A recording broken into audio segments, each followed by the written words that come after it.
8% বিয়া দিয়ে দিয়েছেন।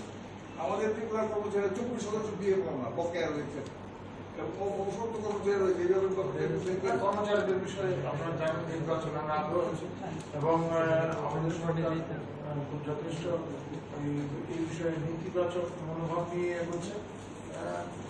পেয়ে যাবেন সহসাই ঠিক আছে, আপনি তো বলে যাচ্ছেন পেয়ে যাবেন সবাই। ধন্যবাদ। আমাদের সঙ্গে একটা ইঙ্গিত করেছেন এবার সামনে প্ল্যানারি কমিটির বৈঠক রয়েছে, বৈঠকের পরে তারা সিদ্ধান্ত নিতে যাচ্ছে যে কেন্দ্রীয় সরকারের সঙ্গে তাদের দাবি দেওয়া নিয়ে আলোচনা হচ্ছে। তারা বড় ধরনের একটা আন্দোলনে যাচ্ছে। আমি সময় উল্লেখ করেছেন যে আমরা যে আন্দোলনটা করবো রাজ্যের মানুষ দেখবে,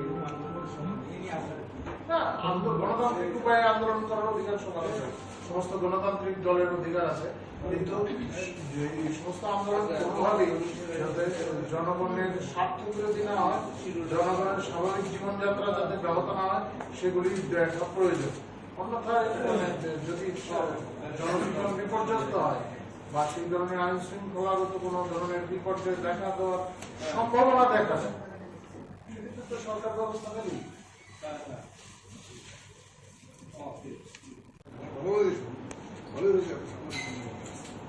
আমার একটা বিষয় ছিল, এটা ভিতরে খুব চর্চা করবে ভিতরে ভালো হয়েছে করতে চায়।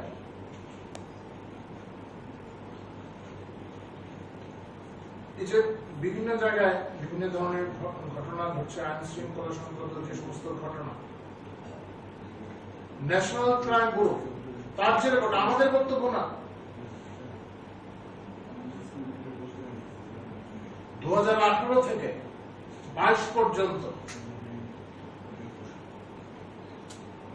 কনভিকশন রেট পূর্বের তুলনায় 50% বৃদ্ধি পেয়েছে।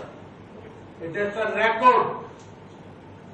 তিনি হিসাব দিচ্ছেন এতজন খুন হয়েছে, অস্বাভাবিক মৃত্যুর কথা বলেছেন। ভাবটা যেন এমন, এই অস্বাভাবিক মৃত্যুর জন্য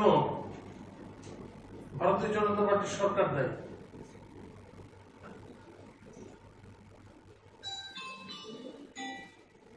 জবাব দিতে হবে।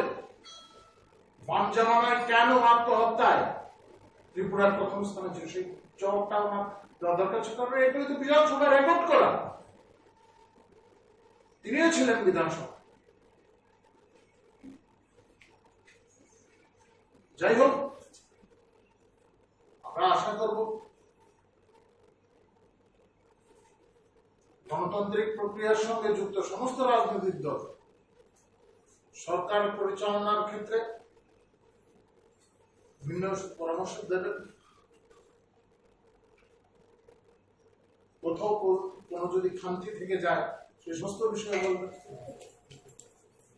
কিন্তু সরকারকে হেয় প্রতিপন্ন করার চেষ্টা না, অসত্য তথ্য দিয়ে না, মানুষকে বিভ্রান্ত করার চেষ্টা করবেন না। কারণ মানুষ আগের মতো আর বিভ্রান্ত হওয়ার কোন সুযোগ নেই।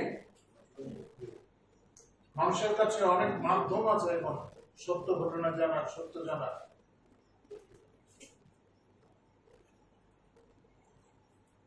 এই ওনার বক্তব্যের মধ্যে অনেকের নাম না নিয়ে অনেক অভিযোগ করেছে। নামগুলি নিলে দিতে পারতেন, নামগুলি নেননি এই কারণে আমারও ভয় আছে, তো আদালতে যেতে হতে পারে, এই জন্য নামগুলি নেন।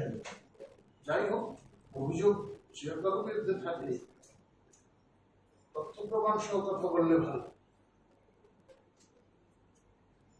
আমার মনে হয় না আর কোনো বিষয় বাকি আছে। তবুও আপনাদের তরফ থেকে কোনো বিষয় যদি জিজ্ঞাসা থাকে আপনারা আমাকে জিজ্ঞাসা করতে পারেন।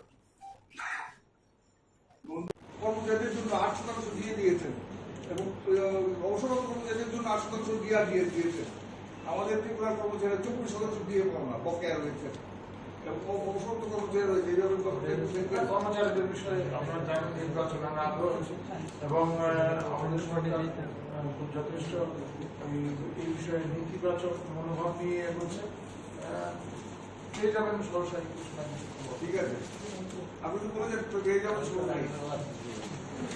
ধন্যবাদ। আমাদের সঙ্গে একটা ইঙ্গিত করেছেন এবার সামনে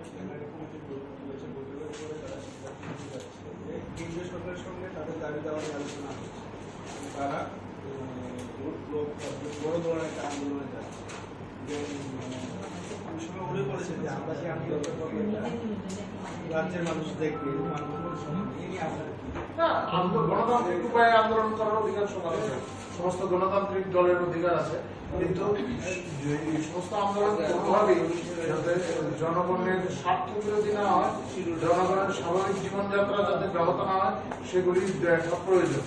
অন্যথায় যদি জনজীবন বিপর্যস্ত হয় বা সেই ধরনের আইন শৃঙ্খলাগত কোনো ধরনের বিপর্যয় দেখা দেওয়ার সম্ভাবনা দেখা যায়, সেক্ষেত্রে তো সরকার ব্যবস্থা নেবেই।